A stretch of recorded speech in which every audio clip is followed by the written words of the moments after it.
right, we are now alive this evening. Thanks to all of you who come out. Thanks to you who view the streams. We appreciate your support. Pray that you have had a wonderful day in the Lord. We are now in the book of Isaiah still, but we have moved on to chapter 50. Isaiah chapter 50, if you've been following along, coming out, you've been preaching through the book of Isaiah. And we are moving on to another chapter. Thank the Lord as we finished chapter 49 this morning. And we talked about the Lord working in our lives and how he had said that he was going to lift up a standard, set my standard to the people, and how God was going to use the Gentiles to accomplish his purpose and cause. This evening, though, we're looking at this subject of selling yourselves. It's an interesting way of looking at things. It even sounds a bit weird when you say it, but here in Isaiah 50, God begins to start off with the fact of that they had really sold themselves. Israel had. So what do you mean by that? Well, let's look at the reading for it. It says, "Thus saith the Lord," this is Isaiah chapter 50 and verse 1, "Where is the bill of your mother's divorcement, whom I have put away? Or which of my creditors is it to whom I have sold you? Behold, for your iniquities you have sold yourselves, and for your transgressions is your mother put away." It's an amazing thing when someone continually goes down a road that they know is going to lead to disaster. You know, there's signs that we have, construction signs, when you're out on the road, and they inform you that the way that you are taking has some caution on it. Maybe I know they've been working on the driveway at my work, which has caused there to be a construction stop sign on the main road. And on the stoplight, it stops traffic because there's a one-way road. And because there is a one-way road, it requires you to have to stop so that way some people can go and then the next group goes. But it's a caution to tell you there's something coming up that could be dangerous and that it may well be in your best interest not to go that way. There's also perhaps an even more important one when there's a detour sign. You know, typically it means that there's a road being worked on. Maybe a bridge is out, or maybe there's a flood or something like that. Some waters are in past the road. Something has happened that has caused this road to be closed. And so to take a different route. And so there are signs of impending danger. There's also signs when something has changed. Perhaps you'll see I know that for a long time my parents and I and my family lived on a road called Old 227. It was Old 227, and the difficulty was there was also another road in Carrollton that was called Old 227, so our mail often ended up in the wrong place. But there was this word called old because it's no longer the same road. And besides, if you actually take that road, it dead ends now. There was a railroad tracks where things ended on down the road a little ways, as it was no longer the main route. Things had changed. And of course, if you've ever been away from a place for a long period of time, you'll often find that things have changed. There are some roads right here in Terre Haute. There's a highway 42 down by Walmart, and if you're from the area, you'll be aware of it. But I hadn't taken that road for quite a while, and it was probably a year or two I hadn't been on it. I decided to take the back roads, one time, which goes that way, and found out they had put a circle into the road now. So where it had once been a Y, one road went this way and the other went this way. Now it's a circle, and you go around the circle, and it was a difference, and it would cause a little slight confusion for a moment to realize what had happened because the road had changed. I bring all that up because what is happening in our lives is we're wanting to change the standard. And what had happened in Israel is they had decided to change the standard. We talked this morning about God setting up a standard, and now Israel's changing it. They're changing it away from God's standard, and they've chosen a different way. And so God begins to look at it and says, now listen, where is the bill of your mother's divorcement? Now, of course, I believe it's a tragic thing when there is a divorce that happens in a relationship, but there are papers that are often signed, and people go through and they decide how they're going to split things up. You're probably aware of that here in America, how that works. But here, God says, listen, you're putting me away, you put me on the back seat. There's been no warning about this, no agreement. You've just done it.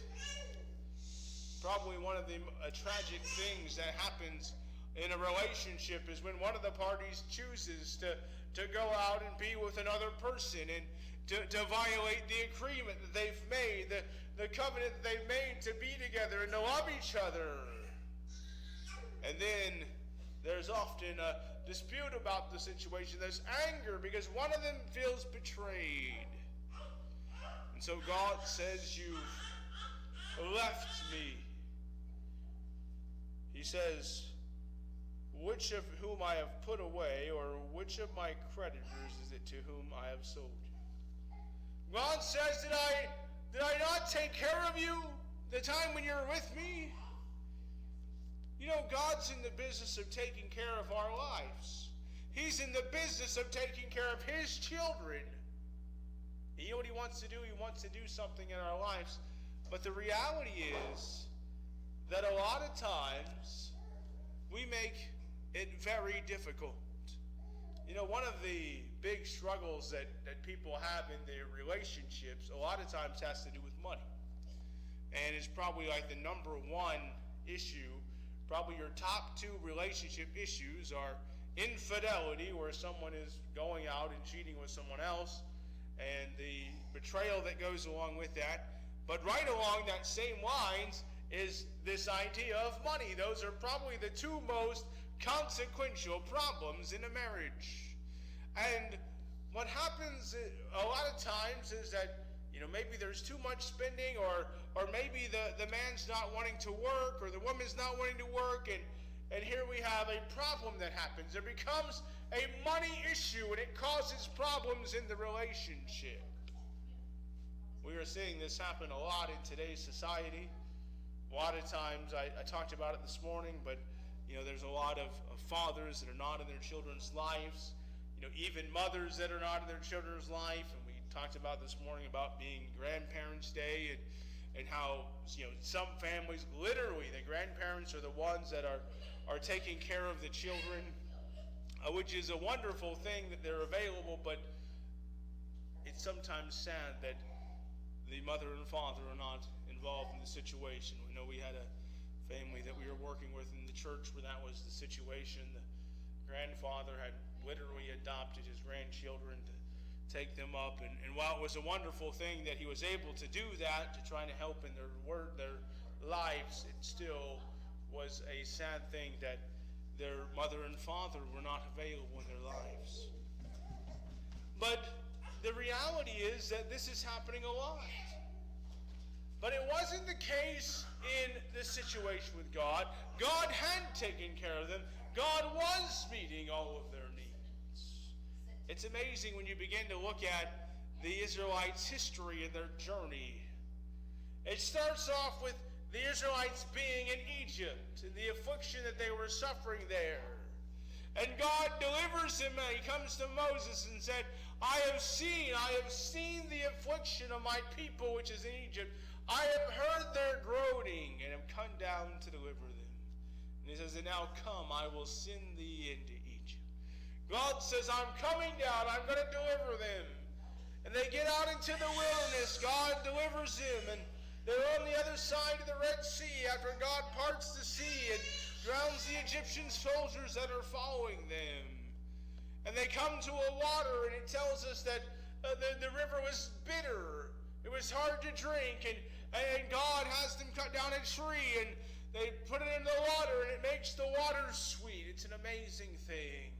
They need food, and God rains down manna, literally bread from heaven.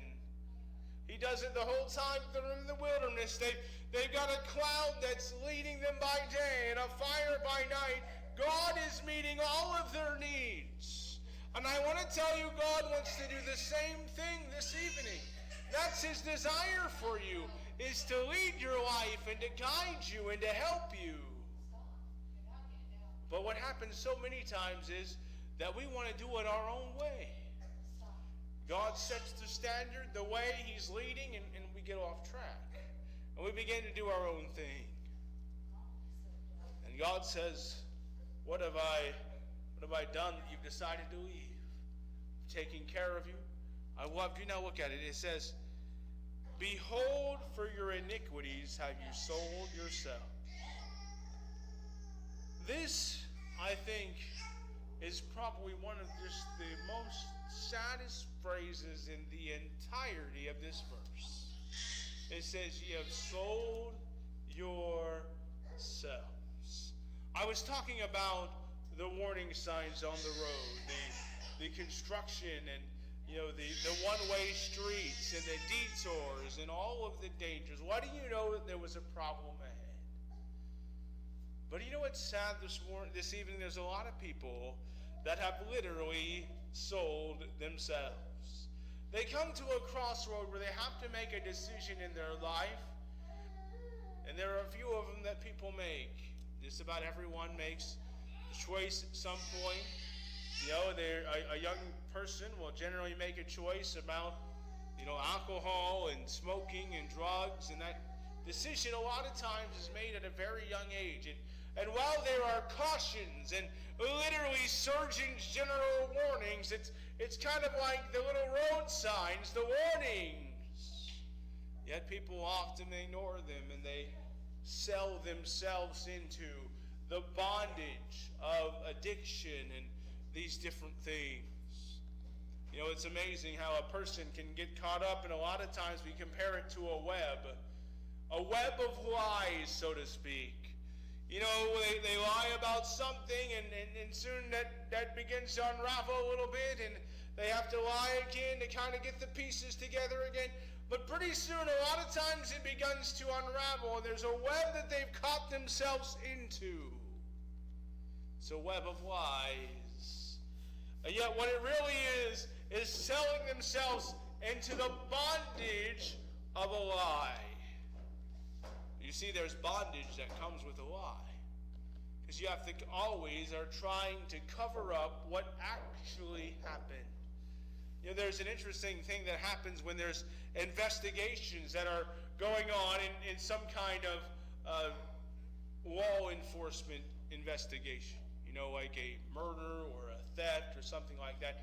A lot of times there is someone that maybe is the person of interest or actually did the crime, and they're trying to lie to cover up things.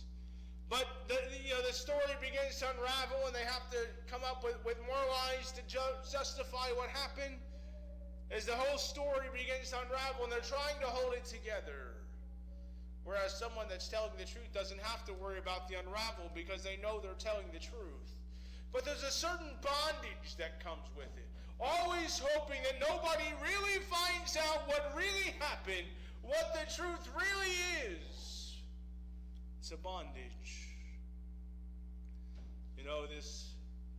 I talked a little bit about infidelity being one of the main reasons for a problem in a marriage. And one of the sad things is when there's infidelity involved, and one of the parties is trying to hide it. They're trying to hide their messages. They're trying to hide what they're doing with their time, their location. the things that they're doing. They're doing things behind the partner's back, and there's always this issue of trust that's going on, and it begins to break down the relationship. They're literally selling themselves to this bondage of infidelity.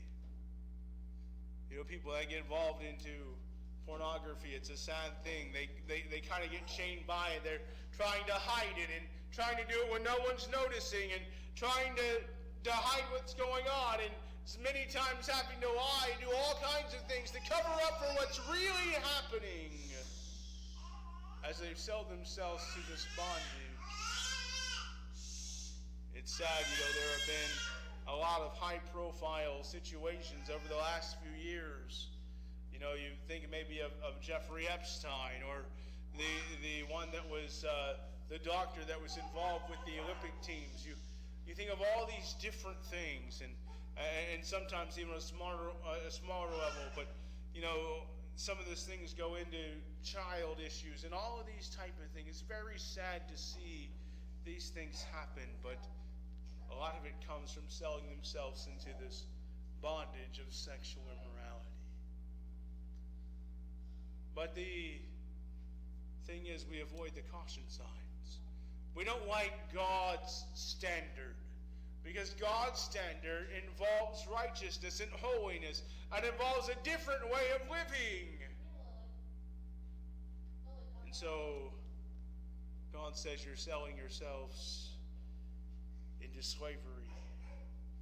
Think about this for a moment. Jesus was talking to the Jewish people in John chapter 8. And as he begins to talk to them, he tells them, listen, he says, and ye shall know the truth, and the truth shall make you free. And then the Jewish people are like, listen, no, we've not been in bondage to any man. What are you talking about? We are Abraham's seed. And then Jesus tells them that whosoever committeth sin is the servant of sin. And you know what? When you begin to reject the things of God, you know what happens? You become the servant of sin. You become in bondage to it. And all of a sudden, the things of God don't matter to you as much anymore. I've seen this slide happen so many times. A person, you know, first off, they begin to leave church. They're not interested in the church anymore. They miss a lot of services. They're just not really interested in it. They don't really pick up their Bible and read it. They're not really interested in prayer. It begins to become a slippery slope down the wrong thing. And first they're out of church, and then they're out of the Bible reading, out of the prayers. They really become almost out of everything. And then it's not too long until they're making even more excuses, and it's not all that long. They've left the church now. They seem to be far away from God. They're making a lot of decisions that aren't right, that aren't good. It's affecting their family. And God says, wait, you're leaving me. He said, you're selling yourselves into iniquities. And it says, and for your transgressions is your mother put away. You know, there's a price tag. There's a price tag for all this. There's something that comes along with it. It's the results. You know, if you head down a construction zone the wrong way, as I was talking about before, there's a penalty that can happen. You can have a bad wreck. You can be forced to reverse. There's bad things that can happen. I remember one time I got off an exit, and I didn't actually know that it was a construction zone getting back on, and it was pretty late at night, and I got to go back onto the interstate, and as I crossed the overpass to go back, I didn't realize that it was a one-way construction zone. I hadn't seen the light for it, and I got about halfway through this construction zone, and all of a sudden I had a semi coming at me head on, and I literally had to just barely get into the shoulder and just kind of sit there as a bunch of cars came right at me for a good minute, as there was probably about 20 cars. And there was concern there. Thankfully, the Lord protected us. There was a shoulder. We were able to get out of the way. but it was a problem that happened. And if we were to do that continually, it would probably wouldn't be too long until something would happen and there might be an accident.